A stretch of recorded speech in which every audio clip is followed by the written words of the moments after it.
So ito guys yung nabili ko sa Amazon. Stabilizer. Brand niya ay Siniper C11.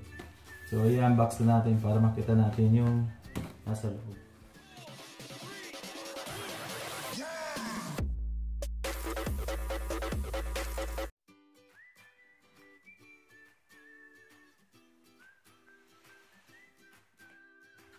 Okay guys, bubuksan na natin itong Siniper C11.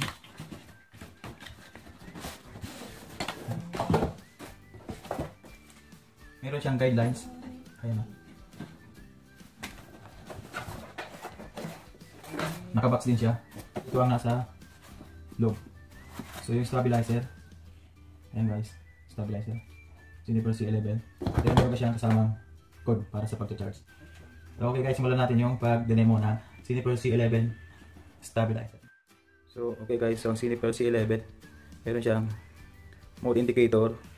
Ito yung battery indicator. Tapos mode. Then yung on off. Tapos ito naman yung joystick. Yung pataas then pababa. Tapos ito yung phone holder.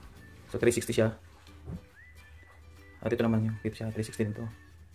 From landscape to portrait. So ito guys yung axis knob. Ito yung balance. Kung saan siya, kung mabigat siya dito sa kaliwa, mag-adjust tayo din sa kanan, mag-adjust tayo. Adjuster.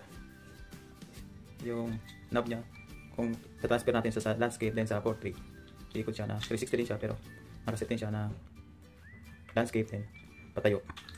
So guys, yung capacity nito para sa mga Android cellphone ay 75 grams to 200 grams ang kailangan bigat dito. So ito naman guys yung USB port. Then sa baba naman ito yung isang USB port din. Once na magte-take tayo ng video na palobat na yung cellphone, so pwede natin i-charge dito. Then yung pag-charge nito ay 2.5 hours. Then may capacity siya na 12 hours na pwede siyang gamitin. So guys, mas mainam kung bibili kayo nito. So bago nyo gamitin, babasahin nyo muna sa manual guide para mayroon kayong idea at tumagal yung gamit nyo. So try na natin ilagay yung cellphone. So ito yung cellphone. Then ito pala yung adjuster. May adjuster to. So pag-iingat na lang paggamit. Set natin siya ng landscape. So landscape siya. So ganyan ang posisyon niya guys pag nakapatay pa yung stabilizer. Then bago natin i-on, so ibabalance muna natin yung cellphone. So mabigat siya dito. So i-adjust natin dito sa adjuster. So try natin isagad. Tapos ilalak natin may maayos. Then pag check natin yan. Yan guys ha. Okay na siya. So pwede na natin siyang i-on.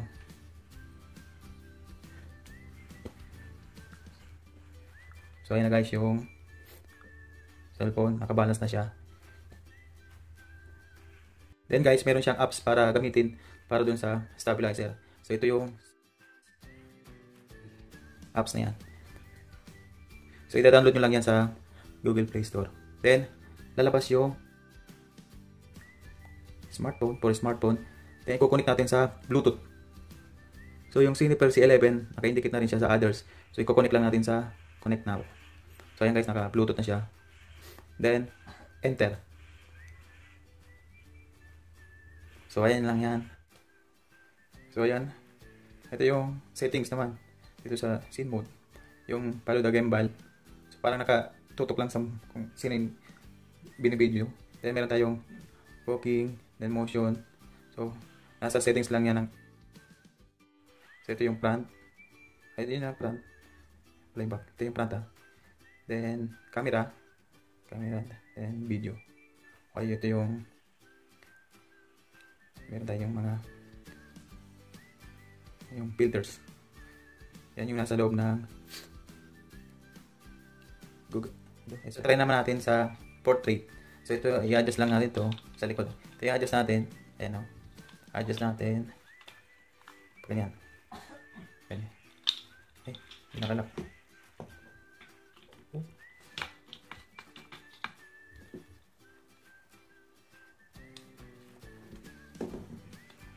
Portrait na siya. Ito yung portrait. Then kung mapapansin nyo, dito naman siya mabigat sa kanan. So i-adjust ulit natin dito sa adjuster. Kaliwa. Lock natin ng maayos.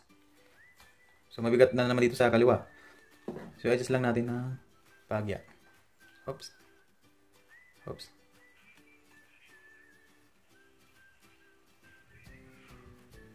So ayan guys. So ayan na po. Then ilalak natin. Then turn on.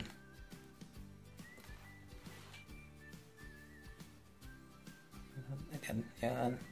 Ayan yung portrait. So ayan. Napakasimpleng gamitin lang. Then mag-enjoy kayo kasi hindi siya yung mas nag-take kayo ng video, hindi siya gumagalaw-galaw. Ayan, ganyan. So, just in case na nalobat kayo habang nagtitake ng video, so meron tayong charger dito. Ito natin to charge. Then, kukunik natin siya dito sa cellphone. So, dito siya. Pwede siya i-connect dito. Ayan o. Connect natin. O, dahan-dahan lang. Sira. Ayan. Ayan, milaw na. Ibig sabihin, nag-charge na siya. So, ayan na. So, tara. Tara guys, so try natin sa labas paano natin gamitin to. Let's go! So, ayan guys, yung actual na paggamit ng Cineper C11 stabilizer.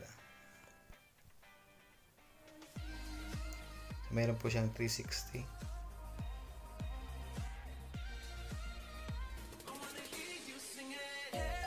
Don't stress your mind, we come.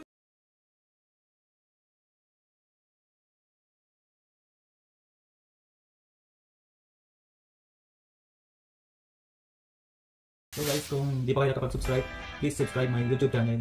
So i-like nyo na rin, then comment para sa mga susunod na video.